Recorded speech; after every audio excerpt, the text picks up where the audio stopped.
In just 60 seconds, I will teach you economics smarter than your textbook. This one chart या deck will make you smarter in economics than most of the students. So let me explain the economics. What's the meaning of the economics? Economics is study of the optimal use of resources. ठीक है, तो economics के agents क्या क्या है? Firstly, we have to see the agent.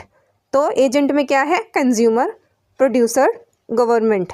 ठीक है, then उसके बाद हमारा रिसोर्सेज आता है, बट वो एजेंट में काउंट नहीं होता है. तो फर्स्टली हम देखेंगे कंज्यूमर के पार्ट से. तो कंज्यूमर क्या करता है? वो हमारा डिमांड करता है. डिमांड के साथ वो क्या इन्वेस्टमेंट करता है? अपनी मनी की इन्वेस्टमेंट करता है और टाइम की इन्वेस्टमेंट करता है. उसके बदले उसको क्या चाहिए होता है?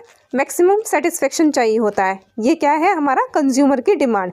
ठीक है, मोस्ट सेटिस्फेक्शन उसको चाहिए होता है. फिर दूसरी बात क्या है? हम अब ये प्रोड्यूसर से बात करते हैं. तो प्रोड्यूसर क्या करता है? वो प्रॉफिट मार्जिन पे काम करता है. तो वो क्या करता है? जो कंज्यूमर की डिमांड होती है उसके लिए वो सप्लाई करता है. तो सप्लाई करने के लिए वो कौन कौन से फैक्टर का यूज़ करता है प्रोडक्शन करने के लिए? लैंड का, लेबर का, कैपिटल का और टेक्नोलॉजी का. ठीक है, टेक्नोलॉजी में ऐड करती हूँ अपनी तरफ से क्योंकि ये नया इंपॉर्टेंट पॉइंट है, आपको टेक्स्ट बुक में मिलेगा नहीं. फिर उसके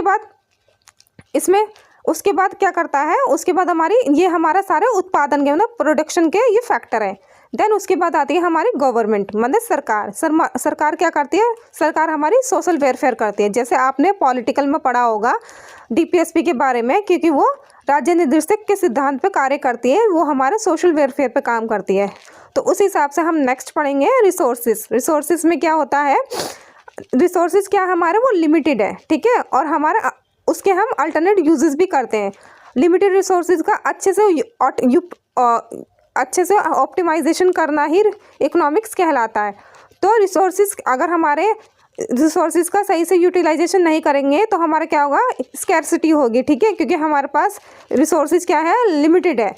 लिमिटेड और हमारी वांट्स क्या है? अनलिमिटेड. तो वही है कि हमारा जो अल्टरनेटिव यूजेस होता है उसका हम एक संसाधन के कैसे हम उनके अनेक प्रकार से प्रयोग कर सकते हैं, इसकी अल्टरनेट यूजेस में आता है.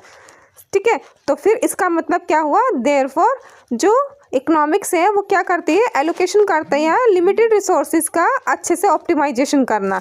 तो यही है इकोनॉमिक्स का ब्रीफ इंट्रोडक्शंस, और ये बहुत ही मोस्ट इंपॉर्टेंट पॉइंट है. ये आपको कहीं भी पीवाईक्यू में मिलेगा.